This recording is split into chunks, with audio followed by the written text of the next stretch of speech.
Guys ఈ రోజు ఉడా park లో ఉన్న బోటింగ్ అయితే మనం చేయబోతున్నాం. సో మీకు ఈ రోజు వీడియో మొత్తాన్ని చూపిస్తాను. సో బ్యాక్గ్రౌండ్ చూడండి, చక్కగా చల్లని గాలి, చక్కగా వాతావరణం ఉంది. ఈ రోజు మంచిగా బోటింగ్ చేద్దాం.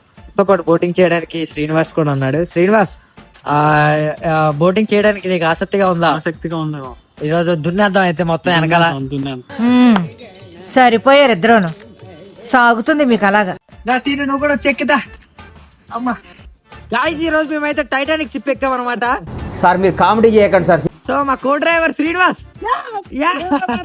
సో మా ఇంకో co driver Sai. Seenu, how is your experience? మనతో ఎలాగైనా 3 hours చేయాలి మనం ఈ రైడ్. ఆడియన్స్ మీద రివెంజ్ అనమాట. అంతిమ యాత్ర కోసం చెప్పి ఇక్కడ బయలుదేరాం. ఏం మాట్లాడుతున్నావురా, నరాలు కట్ అయిపోయినాయి. సో చిన్న చిన్న ప్రయోగాలతో జిగి చిక్కి వాట్ సడన్ సర్ప్రైజ్. ఈ రోజు మొత్తానికి చిల్ అవుతాం, సాయిగా లేసేస్తాం ఈ రోజు. సరిపోయింది, హీరో విలన్ కొట్టుకుని కమెడీని చంపేసినట్టు నా మీద పడతారేంటి? మీకు నెక్స్ట్ వీడియో కావాలంటే వెయిట్ చేయాల్సిందే. Tata, see you, bye by.